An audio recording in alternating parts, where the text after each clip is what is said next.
श्री गोस्वामी तुलसीदास जी महाराज कहते हैं कि भगवान जब द्रवीभूत होते हैं, करुणा करते हैं, कर्म के परवश जीव कूकर शूकर इत्यादि योनियों में भ्रमण करता रहता है। उसके दुख को देखकर जब भगवान को करुणा उत्पन्न होती है, एवं संसृति चक्रस्थे भ्राम्यमाणे स्वकर्म भी जीवे दुखाकुले विष्णोः कृपा काप्युपजायते। अनेक योनियों में भ्रमण करते हुए जीव को देखकर भगवान श्री हरि के हृदय में जब करुणा प्रकट होती है तो भगवान करुणा करके उसे सत्संग का अवसर प्रदान करते हैं। जब द्रवहि दीन दयालु राघव साधु संगति पाइये, जेहि दरस परस समागमादिक पाप राशि नशाइये। गोस्वामी पाद कहते हैं कि जब भगवान द्रवीभूत होते हैं, करुणा करते हैं, तो जीव को सत्संग का सौभाग्य प्राप्त होता है। सत्संग में आकर भगवान के दिव्य गुणों को सुनकर, भगवान की महिमा को सुनकर जीव भगवान में अनुरक्त होता है और भगवान के चरणों का प्रेम प्राप्त करके वह कर्म बंधन से मुक्त होता है। कर्म ही सुख और दुख दोनों का कारण है। कल प्रसंग आया था कि दुख का कारण क्या है। आज किसी सज्जन ने ये प्रश्न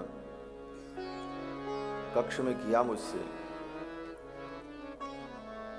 कि वो बात वहीं रह गई, बात स्पष्ट नहीं हुई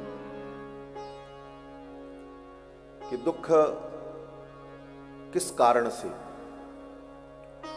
कोई कहता है अविद्या के कारण, अज्ञान के कारण, कोई कहता है ग्रहों की स्थिति के कारण,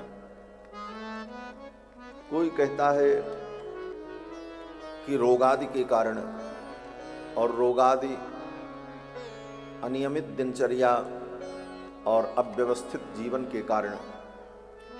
अपनी अपनी दृष्टि से सभी कारण बताते हैं, परंतु समस्त कारणों पर विचार करने के बाद निष्कर्ष यही होता है कि जीव के दुख और सुख दोनों का कारण उसके कर्म ही है। काहु न को सुख दुख कर दाता, निज कृत कर्म भोग सब भ्राता।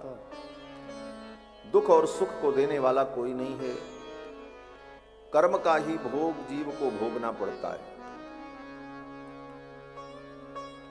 श्रीमद्भागवत महापुराण में भी भगवान श्री कृष्ण स्वयं कहते हैं कि कर्मणा जायते जंतु कर्मणैव विलीयते, सुखम दुखम भयम क्षेमम कर्मणैवाभिपद्यते। सुख दुख, लाभ हानि, ये सब कर्मों का ही परिणाम है और कर्म का फल तो जीव को भोगना ही पड़ता है। शास्त्र का वचन है कि अवश्यमेव भोक्तव्यम कृतम कर्म शुभाशुभम। शुभ अशुभ जो कर्म तुमने किया, इसका भोग तुम्हें भोगना ही पड़ेगा। आज चाहे आज के 1000 वर्ष बाद, चाहे 1000 जन्म बाद, भोगना तो पड़ेगा। कर्म का फल जीव को भोगना ही पड़ता है। हजारों हजारों जन्म पूर्व के कर्म समय आने पर फल देने के लिए आ जाते हैं और जीव को समझ में नहीं आता कि किस कर्म का ये फल है तो उसी के कर्म का फल। और भोगते समय वो सिर पीटता, हमने तो कुछ किया ही नहीं था, ऐसा क्यों हो गया। बोले आज तुमने नहीं किया था, कभी किया जरूर था, उसी का फल मिल रहा। तो सुख दुख ये कर्मों का फल चलता रहता है और यही कर्म का अनुबंध, इसी का नाम सृष्टि। ये सृष्टि कर्म का ही परिणाम है। यहां तक कि वेदांत में भी इस विषय पर चर्चा की जाती है कि जब सृष्टि भगवान प्रारंभ करते हैं तो उस समय तो सृष्टि में कोई जीव नहीं रहता, सब जीव प्रलय काल में भगवान के अंदर ही लय को प्राप्त हो चुके होते हैं।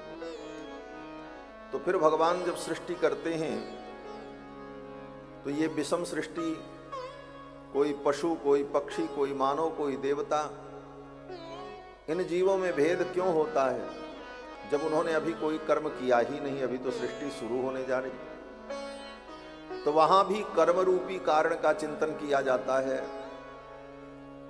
कि पिछली सृष्टि जब थी तो सबके कर्मों का हिसाब हो जाए, उसके बाद सृष्टि समाप्त की जाए, ऐसा विधान तो होता नहीं।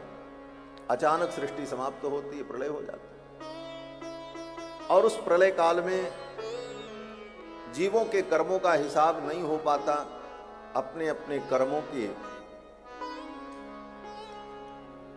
वासना को लेकर, कर्म को लेकर वे जीव प्रलय काल में भगवान में विलीन हो जाते हैं। जब अगली बार सृष्टि होती है तो पिछले कल्प में, पिछली सृष्टि में उन जीवों ने जो कर्म किया था वो कर्म तो बचे रह गए। उसी को कारण बना करके, निमित्त बना करके परमात्मा विषम सृष्टि करता है। कोई ऊंचा, कोई नीचा, कोई दुखी, कोई सुखी, कोई पशु, कोई पक्षी, कोई मानव। ये विविधता उन कर्मों के कारण ही होती है। इस प्रकार से कर्म का सिद्धांत बड़ा ही जटिल सिद्धांत है। किम कर्म किम कर्मेति कवयोप्यत्र मोहिता। क्या कर्म है, क्या अकर्म है, क्या विकर्म है, बड़े बड़े कवि, बड़े बड़े ज्ञानी भी मोहित हो जाते हैं। इसका निर्णय कर पाना बड़ा कठिन है। और इसी कर्म का परिणाम ये प्रपंच है, सृष्टि है, सुख दुख है, सब कुछ। तब विचार ये हुआ कि जब कर्म से ही सब कुछ है तो इन कर्मों से छुटकारा कब मिलेगा, इन कर्मों से मुक्ति कब मिलेगी। पाप पुण्य रूपी कर्म हमने अनंत अनंत जन्मों में किए और उसका फल भोग रहे हैं और भोगते रहेंगे। पता नहीं किस जन्म का कौन सा कर्म फल देने के लिए आ जाए। इसका भी उदाहरण दिया, जैसे हजारों गाय खड़ी हों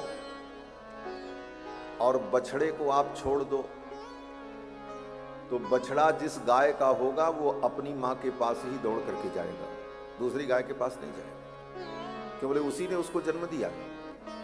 उसी प्रकार हमने जिन कर्मों को पैदा किया, जिन कर्मों को जन्म दिया, वे कर्म, ये जीव कहीं भी रहे किसी योनि में, वो कर्म फल देने के लिए वहां पहुंच जाते हैं। ये कर्म सारे दुख सुख का मूल, लेकिन इन कर्मों से निवृत्ति कैसे हो, ये बड़ा कठिन है। तो ज्ञान मार्गियों ने कहा कि अगर ज्ञान की निष्ठा दृढ़ हो जाए तो ज्ञान की अग्नि में सारे कर्म दग्ध हो जाते हैं, जल जाते हैं। ज्ञानाग्नि दग्ध कर्माण, ज्ञान की अग्नि में कर्म को भस्म कर देता है ज्ञानी। कौन से कर्मों को भस्म कर देता है, बोले जो प्राक्तन कर्म थे, पहले के कर्म थे, और जो अभी कर रहा है वो भी कर्म उसके ज्ञान की अग्नि में भस्म हो जाते हैं। लेकिन जिन कर्मों का फल भोगने के लिए ये शरीर मिला है उसको प्रारब्ध कहते हैं। अनेक जन्मों के जो कर्म है उसमें से जितना अंश भोगने के लिए लेकर इस जीवन में हम आए हैं, उतने अंश को प्रारब्ध कहा जाता है। और प्रारब्ध भोग करके समाप्त करना पड़ता है। संचित कर्मों को ज्ञान की अग्नि में ज्ञानी दग्ध कर देता है। क्रियमाण और करिष्यमाण कर्म भी उसके ज्ञान की अग्नि में दग्ध हो जाते हैं। परंतु प्रारब्ध कर्म, जो जिन कर्मों का भोग भोगने के लिए शरीर मिला, क्योंकि ये शरीर मिलने के पहले भी कारण कर्म ही था, और उसी कर्म के आधार पर ईश्वर ने शरीर दिया, और जितने कर्मों को भोगना है उतने दिन की आयु दी, उतने ही कर्म को भोगना है, और वैसे ही संसाधन ईश्वर ने दिए। ऐसे जगह पर ही ईश्वर ने पैदा किया जहां पर रहकर हम अपने कर्मों के उन फलों को भोग सकें। तो प्रारब्ध भोगने के लिए ये शरीर मिला और प्रारब्ध के अनुकूल सारी व्यवस्था ईश्वर ने दी, तो इन प्रारब्ध कर्म को तो भोगना ही पड़ेगा। जितना भोगने के लिए ये शरीर लेकर के हम आए हैं उतना तो भोगना ही पड़ेगा, चाहे कोई ज्ञानी हो जाए, चाहे परम विरक्त हो जाए, चाहे भगवान का परम भक्त हो जाए, प्रारब्ध कर्म तो भोगना पड़ेगा। इसीलिए हमारे आचार्यों ने कहा कि प्रारब्धम कर प्रारब्धम परिभुज्य कर्म शकलम प्रक्षीण कर्मांतरः। प्रारब्धम परिभुज्य कर्म सकलम प्रक्षीण कर्मांतरः। प्रारब्ध को तो भोग करके ही समाप्त करना पड़ेगा, दूसरा कोई उपाय नहीं। किसी ने कहा जब ज्ञान की अग्नि में सारे कर्म जल जाते हैं, क्रियमाण करिष्यमाण कर्म भी भस्म हो जाता है, तो प्रारब्ध भी खत्म हो जाए, क्या आपत्ति है? ज्ञान की अग्नि में ये प्रारब्ध कर्म क्यों नहीं जलता? बोले ज्ञान की अग्नि में अगर प्रारब्ध कर्म भी जल जाए तो जिस क्षण ये घटना होगी उसी क्षण ज्ञानी का शरीर छूट जाएगा, तो ज्ञानी मर जाएगा। क्यों? बोले कर्म समाप्त होते ही, प्रारब्ध समाप्त होते ही आयु समाप्त होगी, और जिस प्रारब्ध से शरीर मिला था उस प्रारब्ध के समाप्त होते ही शरीर भी समाप्त हो जाएगा। और शरीर अगर समाप्त हो गया तो अज्ञानी प्राणियों में भय व्याप्त हो जाएगा कि भाई जो ज्ञान का आश्रय लेता है, जो इन चक्करों में पड़ता है, मोक्षादि के विषय में चिंतन करता है, वो तो मर जाता है। अज्ञानी प्राणी तो यही सोचेगा, ज्ञान हुआ और मर गया, तो ऐसे ज्ञान की क्या जरूरत? क्योंकि अज्ञानी को तो संसार ही प्रिय लगता है। तो संसार में एक विडंबना खड़ी होगी। इसलिए ईश्वर ने व्यवस्था की कि प्रारब्ध को तुम भोग करके समाप्त कर लो। प्रारब्धम परिभुज्य कर्म शकलम प्रक्षीण कर्मांतर। और भक्ति मार्ग में भी यही है। भक्ति मार्ग में जीव जब भगवान की भक्ति करता है, भगवान का भजन करता है, तो भगवान कहते हैं अच्छा जब तुम मेरी शरण में आए हो तो अब तुमको ज्ञान के द्वारा कर्म को भस्म करने की आवश्यकता नहीं है, तुम्हारे कर्म को मैं ही मिटा दूंगा। भगवान तो सर्वोपरि वो कुछ भी कर सकते। तो भगवान कहते हैं तुम मेरी शरण में आ जाओगे तो तुम्हारे संचित अनंत अनंत जन्मों के कर्म को और क्रियमाण करिष्यमाण जो कर्म अभी चल रहा है इस जीवन में, इसको भी मैं समाप्त कर दूंगा। इसी को गीता में भगवान ने कहा अहम त्वा सर्व पापेभ्यो मोक्षयिष्यामि मा शुचा। मैं तुमको समस्त पापों से मुक्त कर दूंगा, तुम शोक मत करो, चिंता मत करो। तो भक्त के कर्मों का अंत भगवान की कृपा से हो जाता है और ज्ञानी अपने ज्ञान के द्वारा कर्मों को नष्ट करता है। लेकिन चाहे ज्ञानी हो चाहे भक्त हो, प्रारब्ध तो उसे भोगना ही पड़ता है। प्रारब्ध को भोग करके समाप्त करना पड़ता है। तो अगर हम भगवान के भक्त भी हैं तो इस जीवन में जो भोगने के लिए मिला है उसे तो भोग करके समाप्त करना पड़ता। इसीलिए कथा में आप सुनते हैं बड़े बड़े भक्तों को भी अपने कर्मों का फल भोगना पड़ा। द्रौपदी इतनी बड़ी भक्ता भगवान की, लेकिन 5 पुत्र उसके मारे गए और द्रौपदी को इस दुख को देखना पड़ा। प्रारब्ध था। पांडव के साथ हर क्षण भगवान है, लेकिन पांडव को लाक्षागृह में जलने के लिए मजबूर होना पड़ा। 12 वर्ष तक जंगल में भटकना पड़ा। जो दुख प्रारब्ध का था वो भोगना पड़ा, भगवान साथ में रहे। तो फिर अंतर क्या हुआ? बोले अंतर यही हुआ कि भगवान साथ में थे, इसलिए उस प्रारब्ध को सहर्ष भोग करके समाप्त किया। भक्त यही करता है। भगवान की भक्ति में वो अनुभव करता है भगवान मेरे साथ हैं, फिर चाहे दुख हो चाहे सुख हो, वह अपनी जीवन यात्रा को आनंद पूर्वक लेकर के चलता रहता है। यही समझना है जीवन। इन कथाओं को सुन करके जीवन की ये समझ हमारे अंदर पैदा हो तो हमारे अंदर जो भ्रम है और जो भय है और जो अनिश्चितता है वो दूर हो जाती है और हम आनंद पूर्वक अपनी इस जीवन यात्रा को आगे बढ़